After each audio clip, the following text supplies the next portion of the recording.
Isaías, meu jovem, o Senhor manda te dizer: aquele que tem, mais lhe será dado. Porque às vezes não tem fisicamente, às vezes não está na mão. Mas o nosso tesouro, ele não fica guardado necessariamente nas nossas mãos. Porque nós sabemos muito bem em quem nós temos crido. E que Ele é fiel para guardar o quê? O seu tesouro. Até aquele dia. Por isso, aquele que tem, mais lhe será dado. Mesmo que aparentemente não tenha. Porque quando você declara a sua fé, o Senhor te é favorável. E Ele não pode mentir. Ele é Deus. Mas tem muita gente no nosso meio que diz assim: eu não tenho, eu estou doente, eu estou fraco, eu não tenho emprego, eu não tenho trabalho. Cuidado com o que você diz. Porque a sua boca fala aquilo que está no coração. E reflete a sua crença. Porque da mesma forma que o Senhor declara: aquele que tem, mais será dado, Ele também diz assim: aquele que pensa que tem, mas não recebe, até o que tem lhe será tirado. Deus é o Deus que quer fornecer.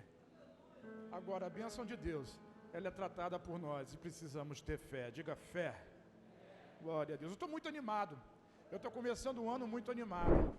E fico muito mais animado ainda quando recebo notícias que tem grupos de WhatsApp bombando, falando mal um do outro, criando confusão, dizendo que eu comprei carro novo, que o pastor tira férias.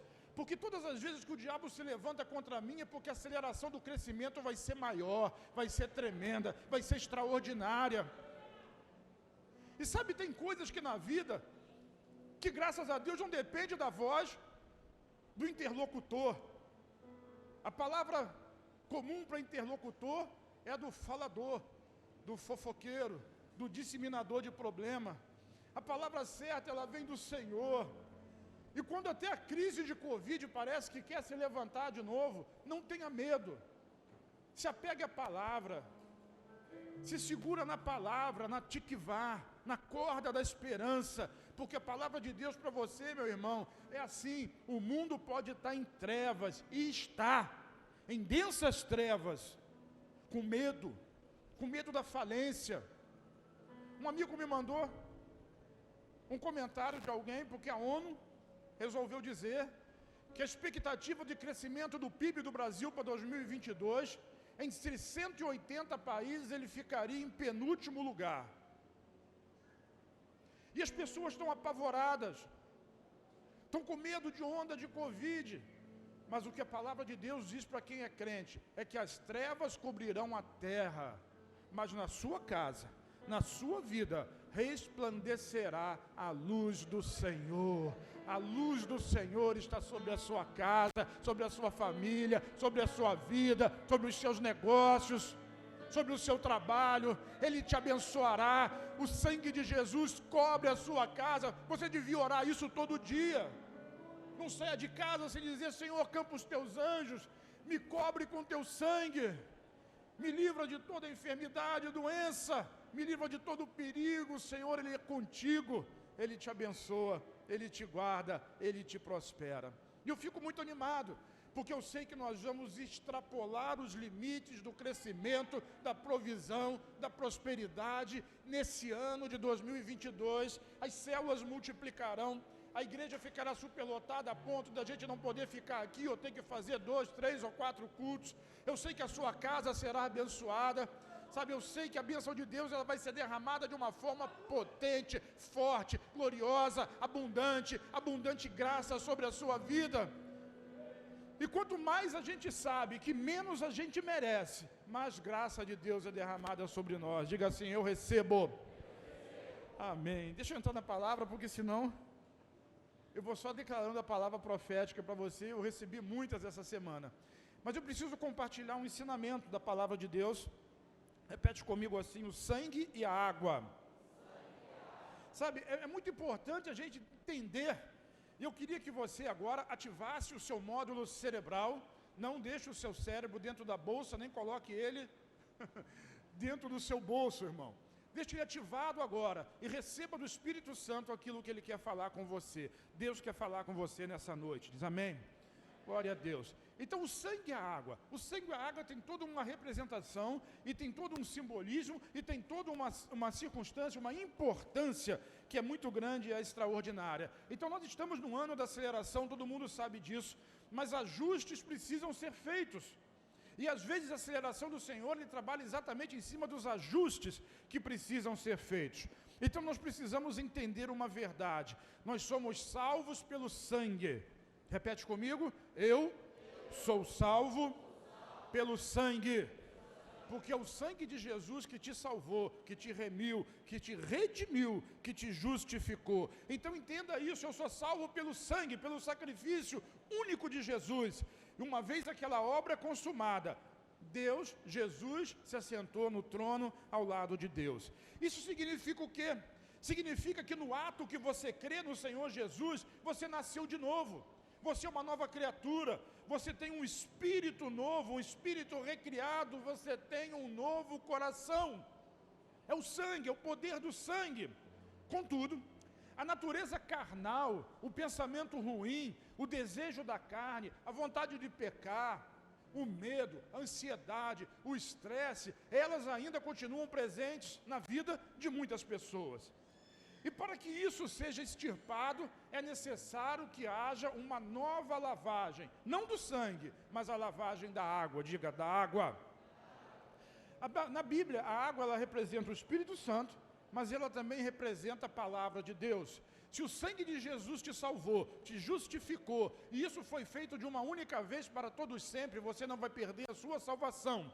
Ainda assim, ao longo da caminhada, no cotidiano, no dia a dia, nós somos abordados por muitas circunstâncias, problemas, pecados, tentações, provações, e isso faz com que sujeira se grude em nós, algo ruim se grude em nós, a poeira que alimenta Satanás se grude em nós. Por isso é necessário que haja a lavagem da água pela palavra. Diga amém. Então, pelo sangue e pela palavra. Se pelo sangue somos perdoados e justificados, pela palavra nós somos limpos das situações cotidianas e estamos sendo preparados para enfrentar as provações que vêm sobre nós. Por isso a palavra de Deus é tão importante. Todo domingo, vir ao culto, participar, estar na célula, estar presente nos cursos da igreja, nas reuniões de discipulado, onde a palavra é ministrada e a água limpa de Deus purifica a poeira, a sujeira e aquilo que fica encrostado em cada um de nós. Mas antes de falar da água, eu queria falar um pouquinho do sangue. Então repete comigo assim, uma aliança de sangue. Deus me deu um texto que talvez até não fosse o melhor, mas assim tocou muito no meu coração.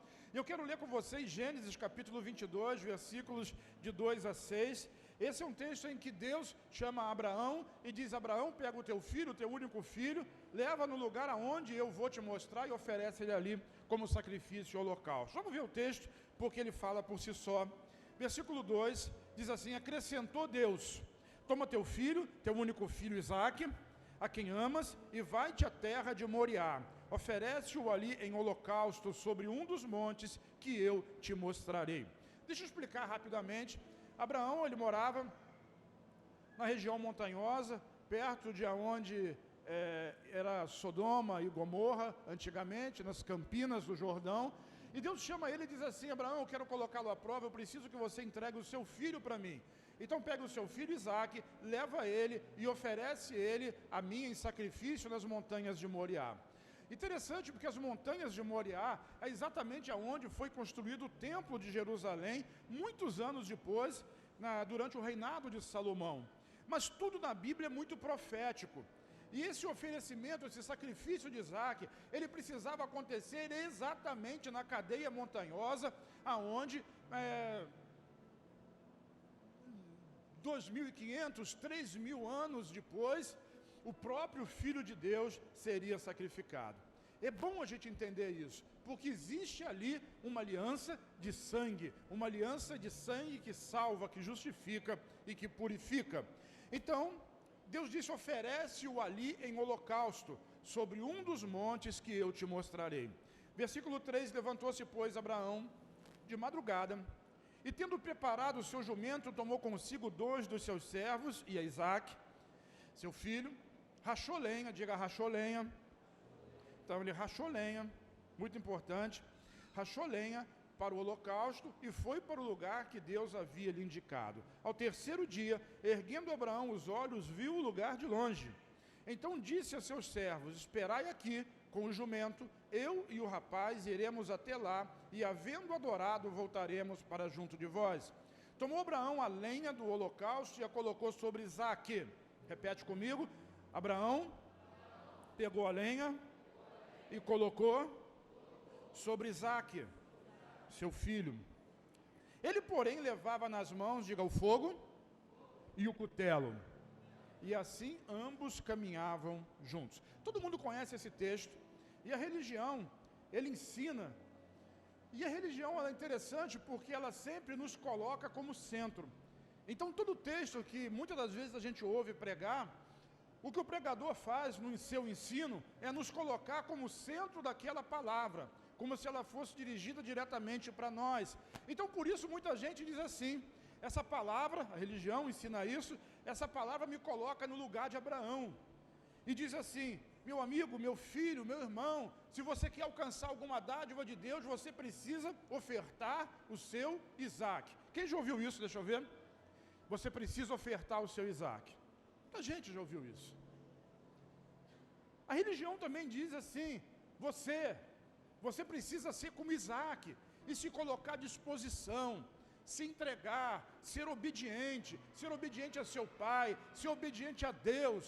E mesmo que isso te custe a vida, você não pode deixar de ser obediente. Também já ouviu isso? Quem já ouviu? Muita gente já ouviu. É verdade. Tudo isso soa muito piedoso. E nem estou dizendo que é errado, você pode de fato aplicar dessa forma. Mas existe uma verdade maior por trás desse texto. Diga assim: Abraão representa Deus. Isaque é uma figura do Cristo. Então quando Deus diz para Abraão: Abraão, pega o teu filho, o teu único filho, e entrega, na verdade o que ele estava mostrando, o que ele estava dizendo ali, é que ele, Deus, Pai, pegaria o seu único filho e ele entregaria no lugar das pessoas pelo pecado, como cordeiro e como sacrifício. Durante aquela caminhada, Abraão pegou a lenha que ele havia cortado e colocou sobre as costas de Isaque. Durante a caminhada do Calvário, Deus pegou aquela cruz pesada e colocou sobre as costas de Jesus. Quando chegou lá na montanha, na mesma montanha, no mesmo lugar, e Abraão pega aquela lenha, prepara um altar e amarra Isaque em cima dela. Da mesma forma, Jesus, quando chegou lá em cima daquele monte, naquele lugar, pegaram aquela madeira, aquele madeiro pesado e o pregaram nele, amarraram ele e colocaram ele lá pendurado. A diferença é que na hora da morte, Deus gritou e disse: Abraão, não faça nenhum mal ao seu filho. Mas sabe, quando chegou a vez de Jesus, não houve ninguém que dissesse: não faça nenhum mal ao Senhor. Porque a oferta foi feita, o sacrifício foi feito, o sangue foi derramado, o sangue da libertação, da justificação, o sangue da cura, o sangue que te dá um novo nascimento, o sangue que te purifica de todo o pecado, ele foi derramado. Essa é a maior de todas as provas de amor. E ao invés de a gente olhar para esse texto e se colocar assim: eu sou igual a Abraão, eu tenho uma coisa que eu não quero entregar para Deus, e é o meu Isaque. Não, Deus não está falando disso como você aqui. Ele está dizendo que ele é a própria figura de Abraão, que pegou o Isaque dele e entregou para você. Aliás, entregou por você. É por isso que Romanos capítulo 5, versículo 8 diz assim, que Deus prova o seu próprio amor para conosco, pelo fato de Cristo ter morrido por mim, diga por mim, sendo eu ainda um pecador. Isaque tinha um cordeiro agarrado pelos galhos, e foi o substituto de Isaque, mas Jesus é o Cordeiro de Deus que tira o pecado do mundo. Isso é uma imagem de amor extraordinária. E se você quer se colocar no meio dessa história, entenda que toda essa oferta e todo esse sacrifício foi feito para que justamente você hoje pudesse desfrutar da vida abundante que Deus preparou para você. Você é alvo do amor de Deus, você é alvo do sacrifício de Jesus. Ele mesmo se entregou como oferta no altar, para que você pudesse desfrutar das bênçãos que você desfruta hoje. Diga assim: foi por mim, foi por amor. Foi por mim, foi por amor, foi por você, foi por amor. Essa é a maior de todas as histórias. Era necessário que o filho morresse, porque alguém precisava morrer para que outros pudessem nascer. Por isso o próprio Jesus, em João 12, 24, ele diz: em verdade vos digo que se o grão de trigo caindo na terra não morrer, ele fica só, mas se morrer, produz muito fruto. Jesus foi sacrificado e ele morreu, e com a morte de Jesus, muitos frutos brotaram para a glória de Deus. Você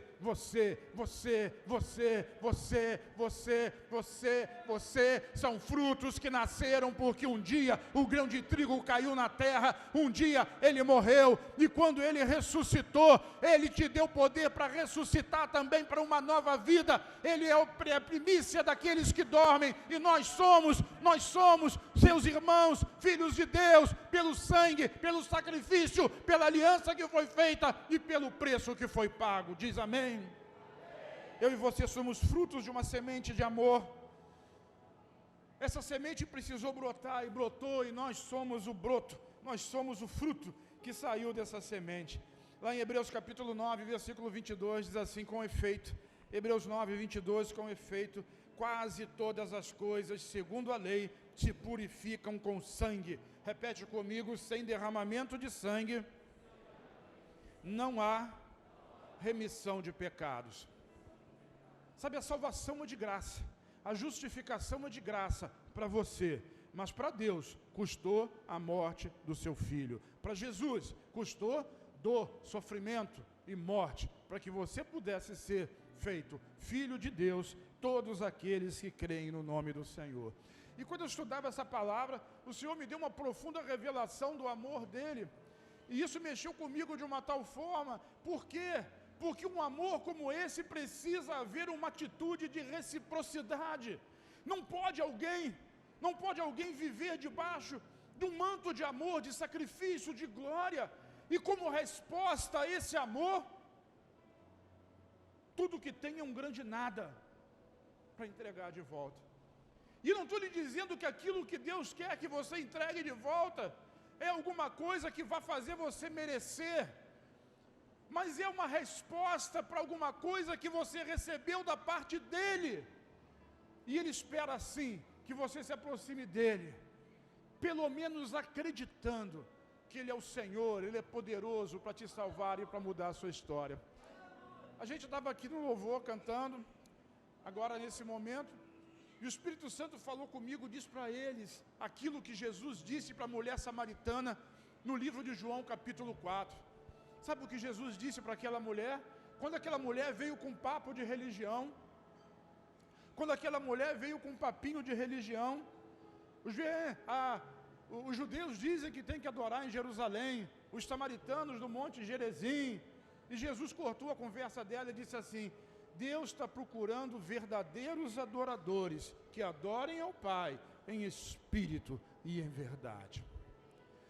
E às vezes essa palavra ela é um pouco mal compreendida, porque a verdadeira adoração que Deus recebe, ela não é fruto da sua mente nem do seu corpo, de maneira que você pode dançar, cantar, pular, levantar a mão, virar cambalhota, se emocionar, chorar, mas a verdadeira adoração, aquilo que Deus recebe, é aquilo que vem do seu espírito, do seu interior, do seu novo coração, do seu espírito recriado. É isso que Deus quer, é que esse espírito, aonde habita o Espírito Santo, ele rompa com os limites do seu corpo e da sua alma, e rendam a Deus um verdadeiro culto de adoração, uma verdadeira resposta ao amor de Deus manifestado por nós na cruz do Calvário. Quem está me entendendo diz amém. Deus te ama. Deus te ama. O problema da sociedade, que infelizmente se reflete também às vezes no problema da igreja, que a igreja não consegue compreender que de fato ela é amada, e ela acha que não merece. Mas para isso existe um segundo ponto. Diga assim: lavados pela palavra. Lavados pela palavra. No livro de João, no capítulo 13, eu não vou ler o texto, mas Jesus, ele celebra a última ceia, ele está nos dias que antecedem a sua morte, o seu sacrifício. Então ele reúne os seus discípulos no cenáculo, e ali ele começa a abrir o seu coração e traz palavras proféticas para a igreja, para os apóstolos, para que eles pudessem dar continuidade à obra e ao ministério que ele estava fazendo. Então, depois da ceia, ele diz que tira a parte de cima, tira a sua túnica, enrola uma toalha na sua cintura, pega uma bacia, coloca água e começa a lavar os pés dos seus discípulos, um a um, um a um, um a um. A interpretação normal desse texto é que ele estava dando uma lição, uma grande lição de humildade, aonde, quando ele não estivesse mais presente no meio dos seus discípulos, eles lavassem os pés uns dos outros. Mas a verdade por trás desse texto é que aquela lavagem representava a lavagem da purificação pela palavra. Então todas as palavras que Jesus declarava, todas as palavras que Jesus falava, elas se transformavam ali naquele momento, naquela água que lavava os pés dos discípulos. Como você sabe, Pedro se levantou no meio daquela situação e disse assim: não, o Senhor não vai lavar os meus pés. E Jesus disse: se eu não lavar os seus pés, você não tem parte comigo. E Pedro, extravagante, começou a tirar a roupa e disse assim: então não apenas o pé, mas também me dá um banho. E Jesus fez uma declaração: todos vocês já estão limpos. Vamos repetir isso? Todos. Vira para a pessoa que está ao seu lado e diga assim: você já está limpo pelo sangue de Jesus. Jesus ali não havia nem morrido ainda, mas ele já estava fazendo a declaração de fé de algo que aconteceria alguns dias depois, com a obra consumada. Ele dizia para os discípulos: todos vocês já estão limpos, por causa do sacrifício, da oferta. Nem todos, menos um, porque Judas era o traidor e ainda estava no meio deles. Mas ele declarava que todos eles já estavam purificados. E eu quero declarar exatamente isso: você que já entregou seu coração para Jesus, você que já creu em Jesus como seu Salvador, você já está purificado, já é justificado, já é abençoado. Isso não vai mudar. O sangue de Jesus pagou por todos os seus pecados. Diz amém? E é por isso que a grande cláusula da nova aliança diz: dos seus pecados e das suas iniquidades não me lembrarei mais.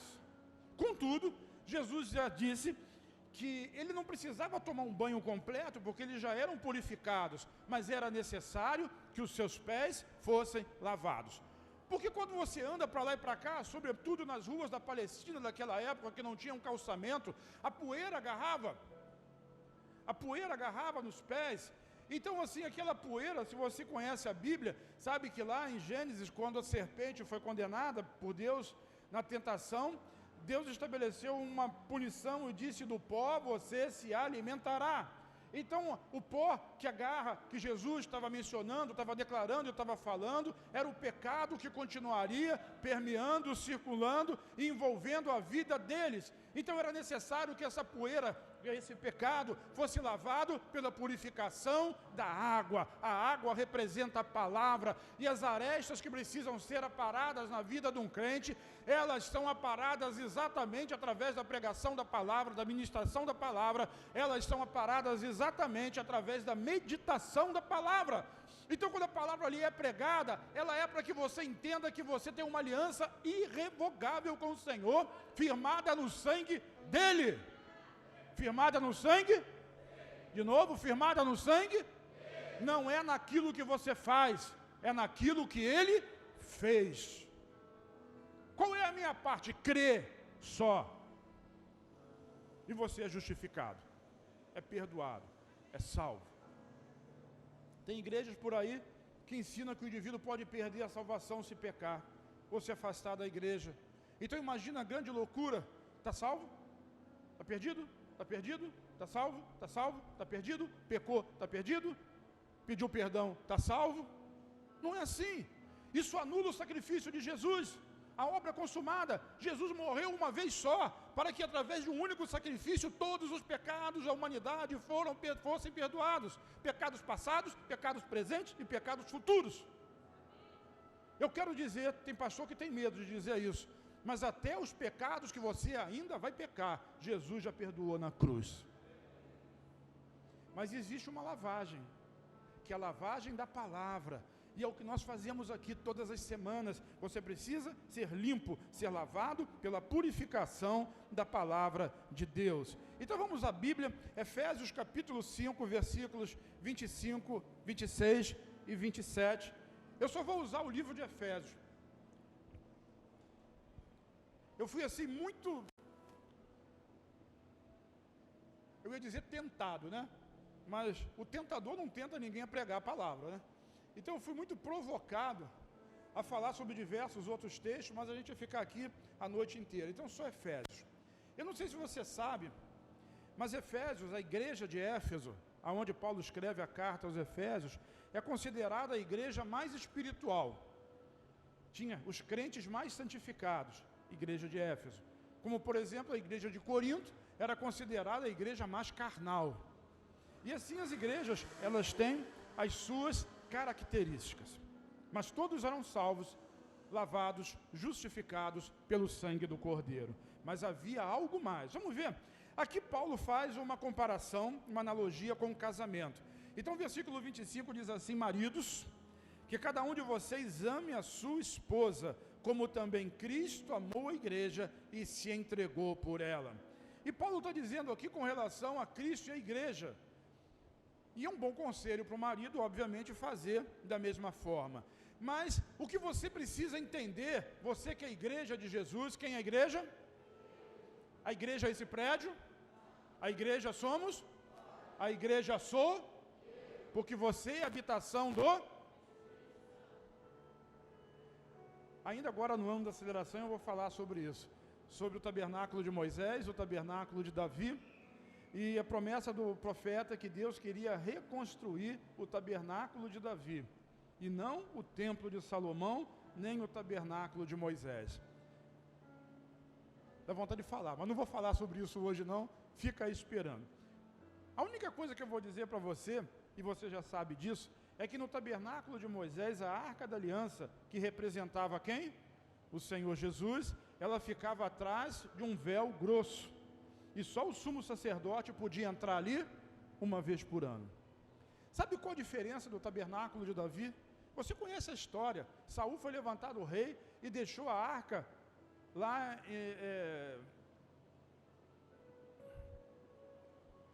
na cidade, eu esqueci o nome agora, na cidade das árvores, no bosque, tem o nome da cidade no hebraico, eu esqueci. Ele deixou lá a arca durante 20 anos.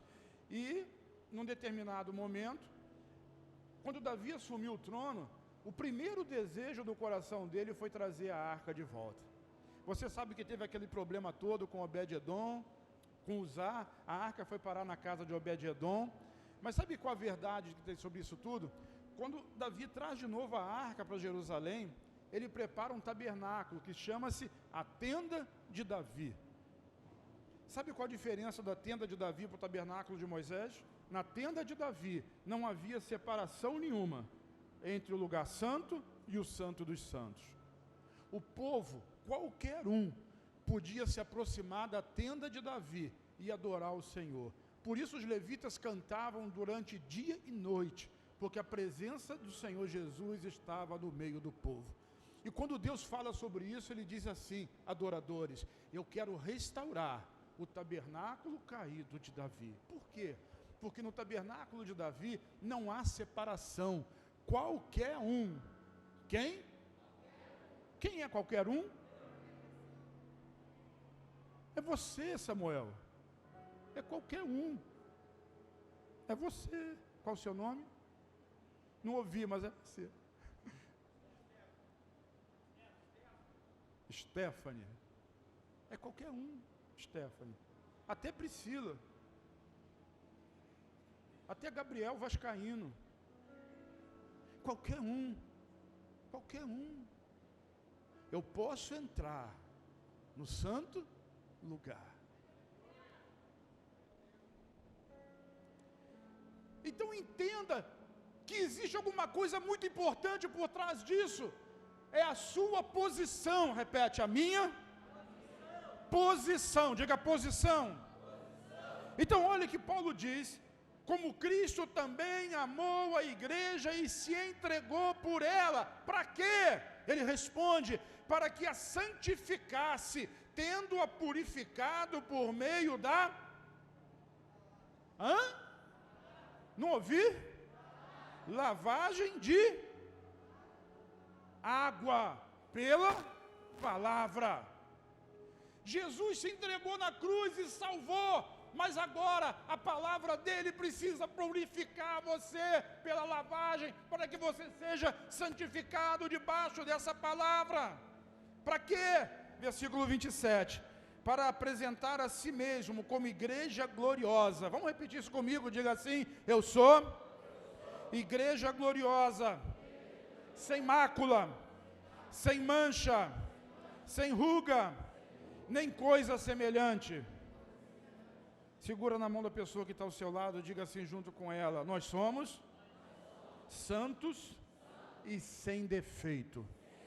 É assim que Jesus vê você. E quanto mais você se expõe à lavagem da água pela palavra, mais santificado e mais purificado você fica, porque menos poeira, menos sujeira, menos contaminação do mundo, menos palavras de incredulidade ficam agarradas em você, e mais palavra de Deus entra no seu coração, o seu espírito começa a vibrar, o seu espírito começa a glorificar, e daqui a pouco você está cantando, e daqui a pouco você está declarando, porque é o Espírito glorificando ao Senhor, é algo que já fugiu do seu padrão racional, já fugiu da sua mente. É quando você levanta as mãos e adora e declara as maravilhas de Deus. Por quê? Porque a palavra está transformando você, para que você seja sem mancha, nem ruga, nem mácula, para que você possa se apresentar ao noivo, igreja gloriosa, santa e sem defeito. Quem está me entendendo diz amém. Esse é o final.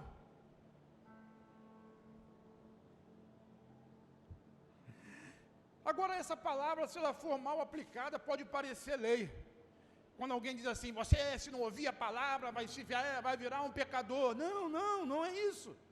A exposição da palavra é a exposição da palavra da graça, do amor de Jesus. É você saber quem você é você saber o que Jesus fez por você. Ele se entregou por você, ele se ofereceu como oferta no seu lugar, e as palavras que saem da boca do Senhor Jesus, as palavras da graça que vem do Senhor e dos seus apóstolos, elas nos purificam, nos limpam, nos lavam e nos fazem ser igreja gloriosa. Então, quando a gente não aplica a graça na palavra, isso não passa de lei, mas quando nós aplicamos a graça, nós somos purificados. Tem uma história no livro de Lucas, no capítulo 15, quando o filho vacilão vai embora e perde a parte da herança que pertence a ele. Quando ele volta, ele ensaia um discurso, porque ele tinha uma necessidade, ele tinha fome, e o discurso dele era: pai, pequei contra o Senhor, já não sou digno de ser chamado seu filho, faze-me como um dos seus empregados. Porque pelo menos o empregado tinha comida para comer, e ele estava cuidando de porco. Quando ele volta para a casa do pai, e o pai percebe que ele está chegando, o pai sai correndo ao encontro dele, correndo, e pendura-se no pescoço do filho, e o filho começa a declarar o seu discurso. Sabe, às vezes você chega diante de Deus com um discurso preparado, né? Essa semana eu fiz isso, eu errei, eu pequei, Senhor, tem misericórdia de mim. Sabe o que o pai fez? O pai disse: traz o anel, mas bota a sandália, roupa nova nele, pega o cordeiro cevado, o cordeiro do sacrifício, e mata. Meu filho estava morto e reviveu. O pai trata assim. O pai trata assim. Aquele filho se via como filho? Não. Ele queria ser apenas um empregado. Mas o pai o abraçou e o recebeu como seu filho.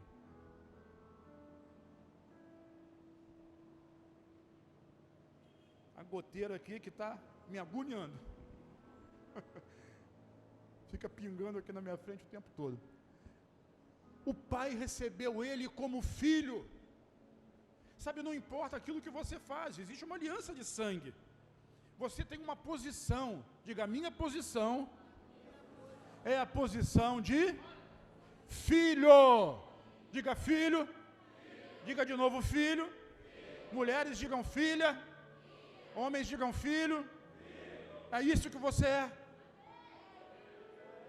É isso que você é. Tu sabe a história, o filho mais velho representa aqueles que gostam de viver debaixo da lei. E quando ele ouve a cantoria, ouve a festa, quem vive debaixo da lei não suporta a festa. Não aguenta a celebração, comemoração.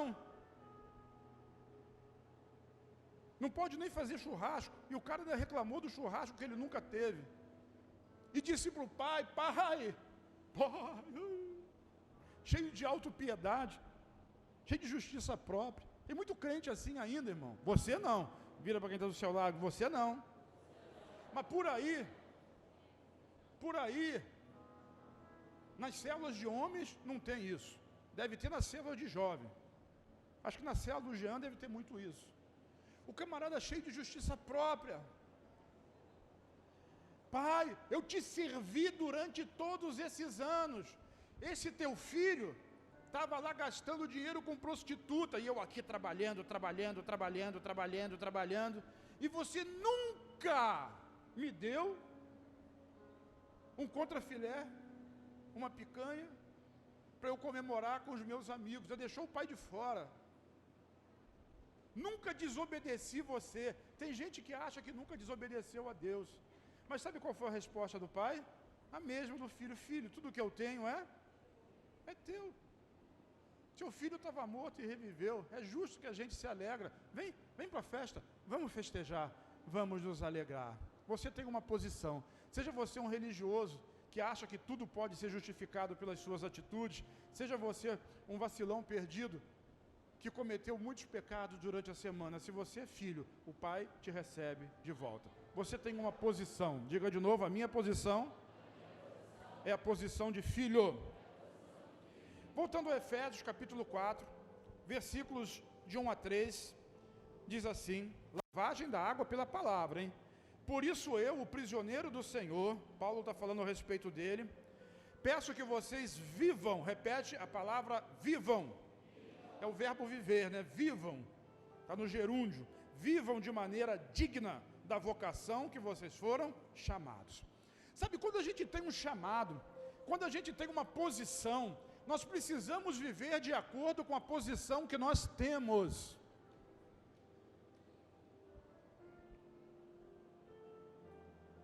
Você entende o que a Bíblia está dizendo?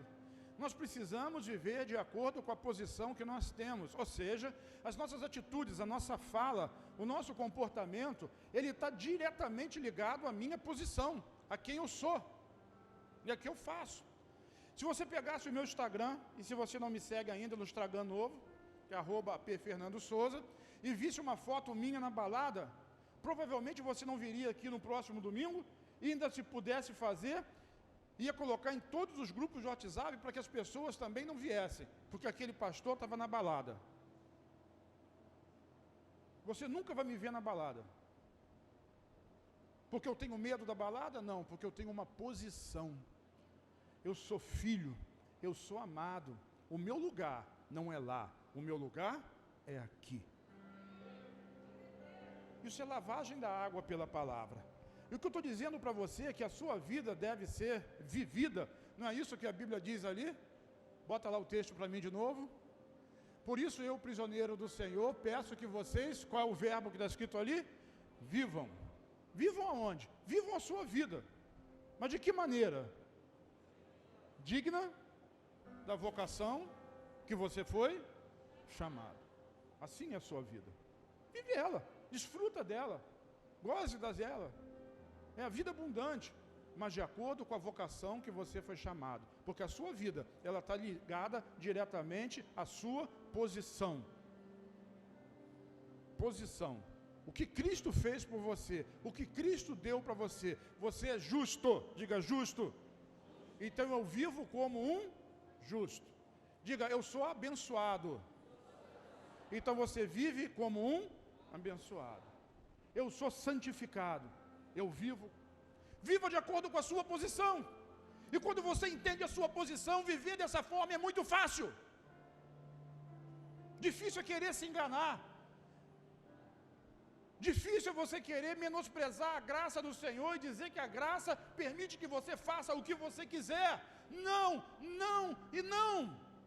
A graça não é liberdade para você viver no pecado, ao contrário, ela é o poder de Deus para você não pecar mais. E quando o seu espírito se enche dessa palavra e você é limpo, talvez hoje você não consiga, e talvez você nem precise tentar conseguir. Apenas diga para Deus, Senhor, eu estou aqui. Eu tenho vontade de fumar, doido, eu não consigo largar o cigarro, eu não consigo largar a cocaína, eu não consigo desfazer esse caso extraconjugal. Diz isso para Deus e deixa a graça de Deus tratar de você. Você vai ver que aonde abundou o seu pecado, superabundou a graça de Deus. E você vai viver. Como? De forma digna da vocação que você foi chamado. Quantos chamados eu tenho aqui? E eu não estou dizendo que é chamado para o ministério, não. Chamado para ser crente, chamado para receber Jesus, chamado para ir para o céu. E você tem que viver de acordo com esse chamado, e não de acordo com o que se fala por aí, e não de acordo com o que se diz por aí. Deixa eu continuar, vamos para a Bíblia que é melhor. E aí Paulo começa a exortar, a mostrar, a lavar com a água. E ele cita algumas coisas aqui, por exemplo, então vivam com toda a humildade. Então a humildade é uma característica, é um fruto daquele que é chamado por Deus. Então viva em, diga, humildade, mansidão, longanimidade, suportando uns aos outros em fazendo tudo. Fazendo o quê?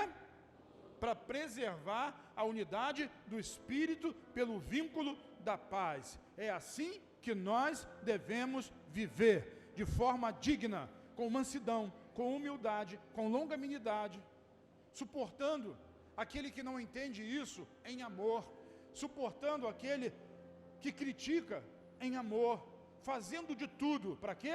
Para poder manter o vínculo da paz. A igreja precisa da paz, e nós somos os pacificadores. Aliás, Jesus disse, bem-aventurados os pacificadores, eles verão a Deus. Sabe, eu não estou dizendo aqui que você tem que ficar vigiando você para ver se você é longânimo, para ver se você é humilde, para ver se você é manso. Não, isso não são obras que você vai produzir, isso são frutos que você vai dar. Porque a graça de Deus e o Espírito Santo já mudaram a sua vida. E aquele que era irritadiço daqui a pouco vai perceber que é manso. Que alguém bate na cara dele e ele vira outra face. E o que ele fez? Se fosse antigamente, eu teria feito. Quem já viu isso aqui, né? Já aconteceu com você? Se isso tivesse acontecido comigo antigamente, eu ia fazer acontecer. Só aconteceu comigo isso? Bom, pelo menos comigo aconteceu. Eu ia pegar muita gente pelo pescoço. Aliás, o pessoal está mandando mensagem para mim, Dudu, ele quer que eu faça uma rede de homens, para botar os garotos todos junto com os velhos, para eu poder ministrar para eles. Eles gostaram, alguns perceberam o que a pastora fez, e acho que gostaram de ouvir ela lavando, com a lavagem da água pela palavra, e querem que eu faça a mesma coisa com os homens. Tá bom, você que sabe.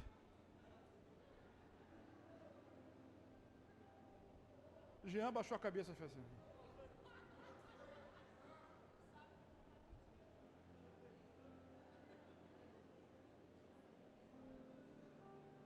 Patrícia meteu o pé, agora é você. Agora é você. Então, antes de você pensar, será que eu fui longânimo essa semana? Será que eu fui humilde essa semana? Será que eu não respondi o fofoqueiro da altura que ele merece? Talvez você tenha feito todas essas coisas, mas entenda, preste atenção, não naquilo que você faz, mas preste atenção na sua posição. Você é salvo, abençoado, justificado. Então viva de acordo com o seu chamado. Quem entendeu diz amém. Dá um aplauso a Jesus.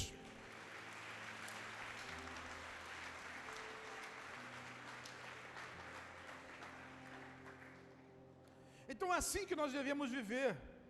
Essa deve ser a nossa forma de viver. Mas todas essas coisas são frutos daquilo que o Espírito Santo faz na sua vida. Depois você manda testemunho para mim. Eu fumava, eu não vou dizer seu nome não. Eu fazia, eu era, mas o Senhor agora me libertou. Eu estou tentando há anos me livrar disso, mas agora o Senhor me libertou. É a graça de Deus trabalhando na sua vida.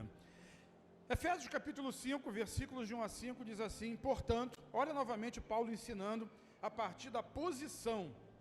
Paulo não diz faça isso, faça aquilo, e nem diz não faça isso, não faça aquilo, porque todas as vezes que você ouve alguém dizendo não faça, ou seja, aplica a regra, aplica a lei, mais vontade dá da pessoa a fazer.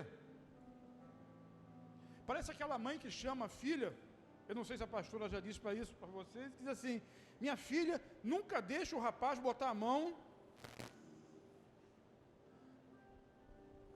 Está gravando, eu não vou dizer, mas você sabe. E a primeira coisa que vem na cabeça da filha adolescente com 12, com 13, com 11, é vontade de que alguém faça o que ela disse para não fazer. E o pai diz para o rapaz assim, deveria dizer, né? Porque eles dizem assim: eu prendo minhas cabritas e solto meus cabritos. Está errado. Não desonre. Não ultrapasse limite. Respeite. E a primeira coisa que o rapaz quer fazer?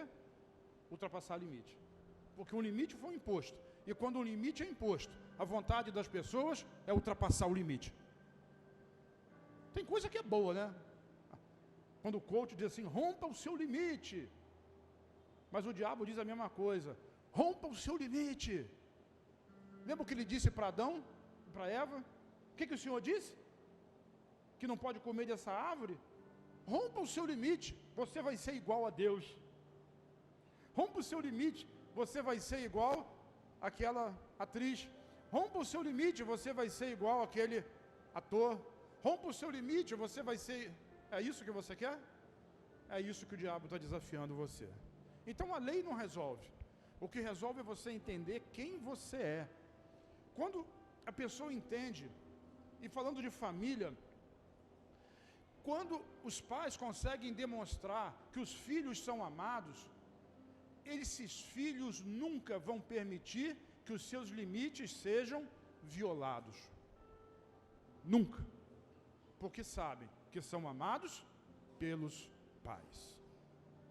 Então Paulo ensina assim, a partir da posição. Olha o que ele diz: portanto sejam imitadores de Deus como filhos amados. Então o que ele está dizendo? Ele está dizendo que você é filho amado. Olha só, ele já acrescentou aí um adjetivo. Não é só filho, é filho amado. Diga: eu sou filho amado. Porque tem filhos e filhos amados. Eu sou um filho amado.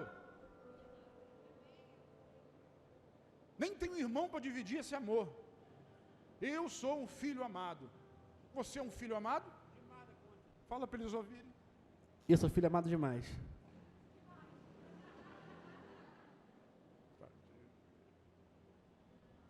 Só aqui, tá? Eu estou dizendo para ele que é só aqui, senão ele chega em casa e quer sentar no meu colo. Ele está muito pesado para isso. Você é filho amado? Tem amor do pai para todos os filhos. Ainda sobra... Quer um abraço? Tá bom, dá um abraço. Aqui, nada de sentar no colo do papai em casa. Isso você faz com o colo da mamãe. Ainda sobra amor até para os caras que vivem lá em casa, igual esse Zé Ruela aqui, quer um abraço também. Vem cá, vai, pronto.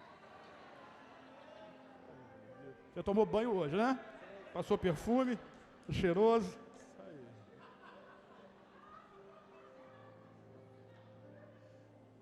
Tem amor do Pai para você também. Para de ficar com ciúme. Aliás, se tem uma coisa que destrói crente, não, esses crentes aqui não, né? Mas o da outra igreja ali é ciúme e inveja. É terrível. Tem amor do Pai suficiente para um filho, para outro filho, ainda sobra para os outros, sobra para todo mundo, tem amor para todo mundo. Você é filho amado. É o quê? Então, viva de acordo com aquilo que você é. Eu não estou dizendo que esses caras não aprontam, mas sempre volta para o colo do Pai, porque é filho amado, não vai ser rejeitado, vai ser corrigido, sim, porque a água está aí para lavar, mas nunca vai ser rejeitado. Viva como filho, se comporte como filho. O versículo 2 diz assim: e vivam em amor, como também Cristo nos amou e se entregou por nós, como oferta e sacrifício de aroma agradável a Deus.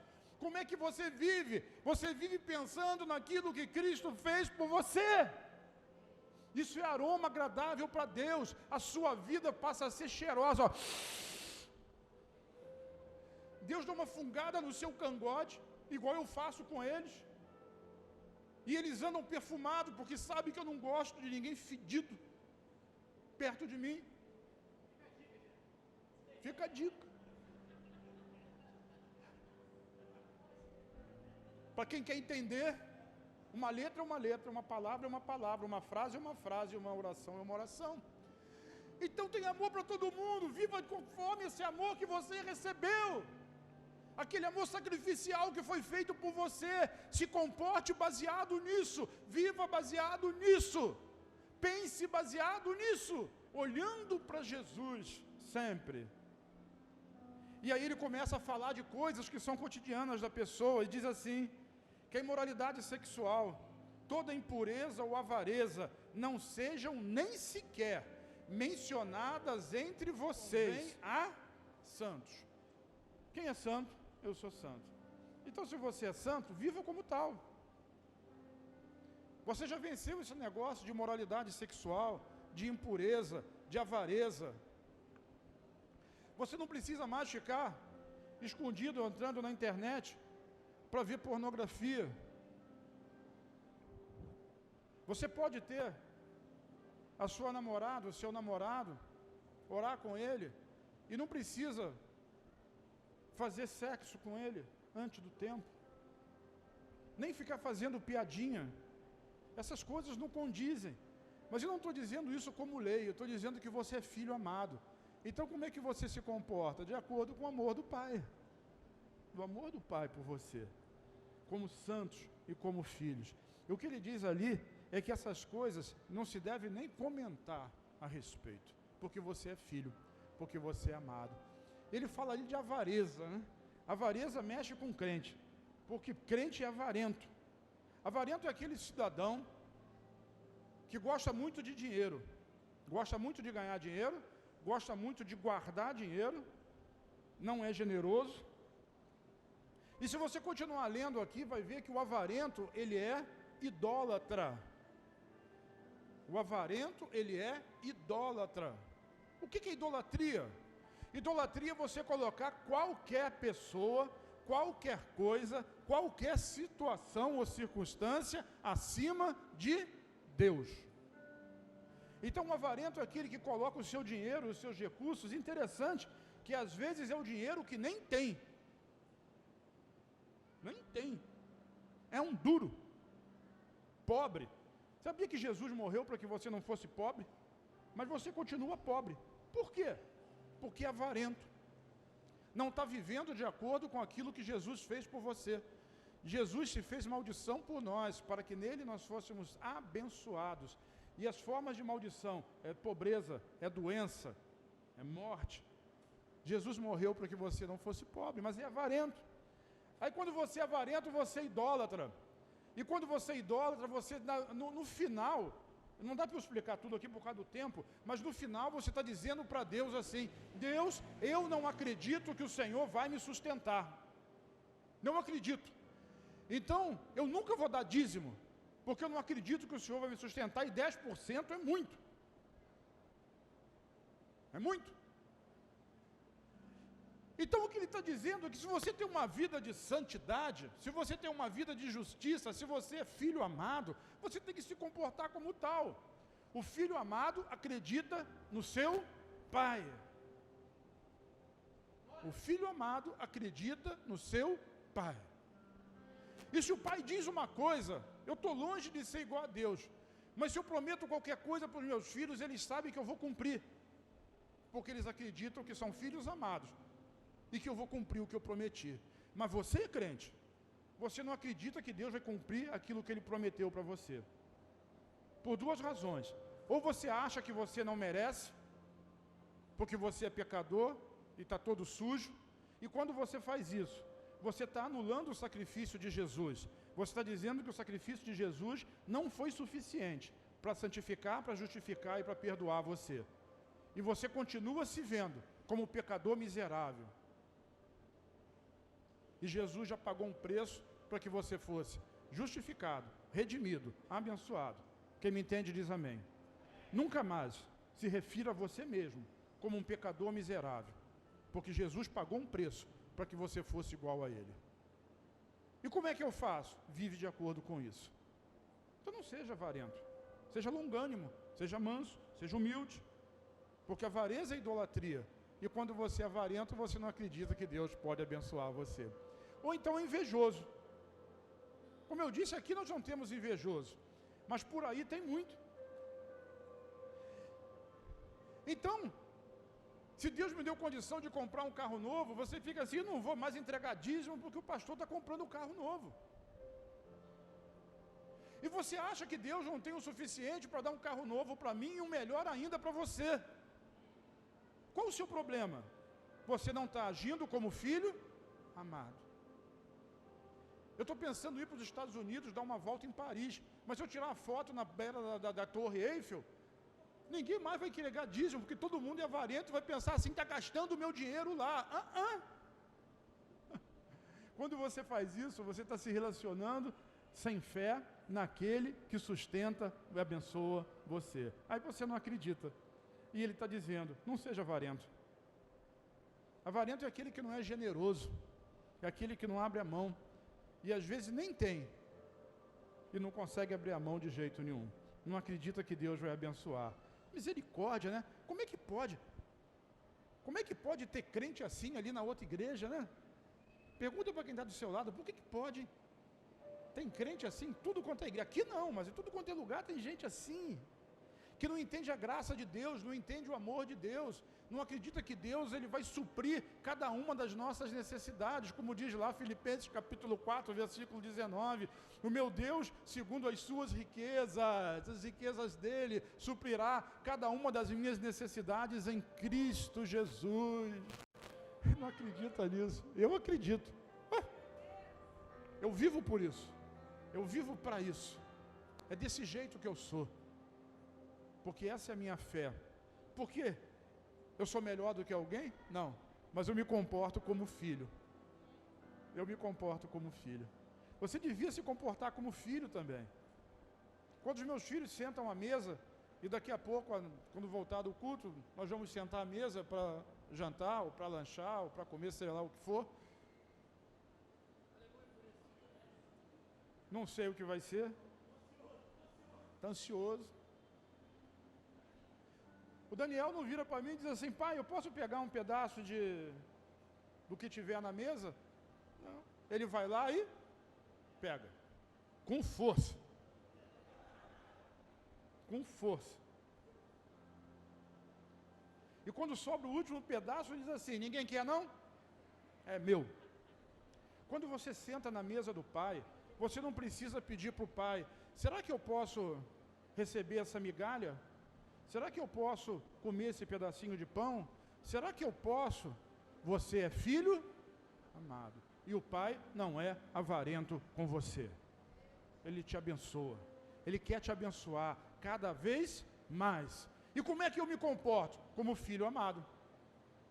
Se comporte como filho amado. Como eu disse ao pastor Isaías, e essa palavra serve para você, aquele que tem, mais lhe será dado. Deus quer dar mais para você. mas daquilo que você tem. Pergunta para quem está do seu lado, o que você tem? Isso aí que você tem, é o que Deus quer dar mais para você. Mas eu não tenho nada. Opa, cuidado, que aquilo que você tem pode ser tirado. Você tem que ter alguma coisa.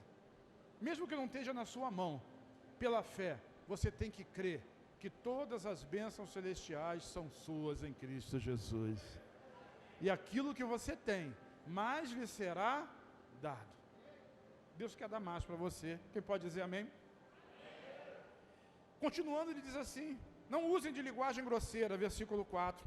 Não digam coisas tolas nem indecentes, pois isso não convém. Pelo contrário, digam palavras de ação de graças. Tem gente que espalha o terror, que acredita mais na televisão, na internet, que acredita mais nas redes sociais do que na palavra de Deus, e fica espalhando o terror.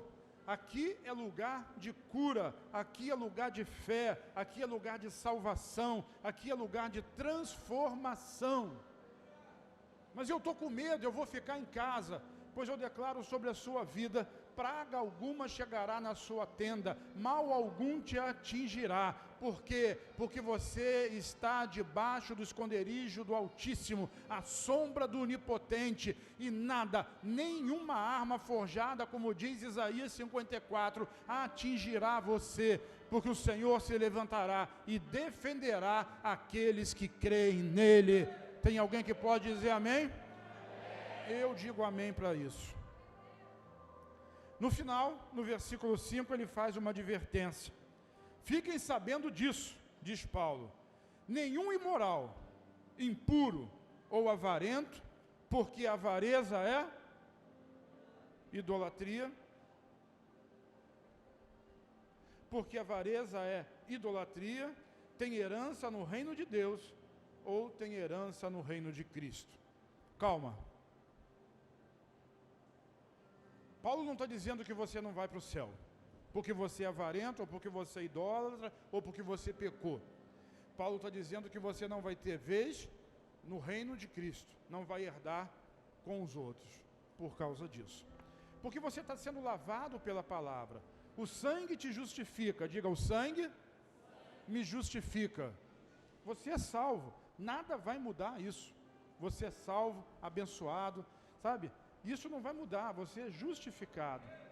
Então você deve se comportar, os seus frutos de vida devem ser baseados naquilo que Jesus fez por você. Porque se não forem, não vai anular o sacrifício de Jesus. O sangue já foi derramado, mas você não permitiu que a água pura lavasse os seus pés. E você continuou sendo avarento, e você continuou sendo imoral, e você continuou fazendo essas coisas. E essas pessoas não vão para o céu? Vão, todos vamos para o céu. Mas na hora que Cristo reinar, não vão reinar com Ele. Deus tem mais para você. Repete. Deus tem mais para mim. Diga. Diga mais uma vez. Então, para terminar, Efésios capítulo 5, versículo 8. Efésios 5, 8 diz assim: porque no passado de quem? No passado vocês eram trevas, mas agora, vamos repetir isso juntos? No passado, eu era trevas. Mas o que aconteceu com o passado? Passou, morreu. Mas agora, diga agora.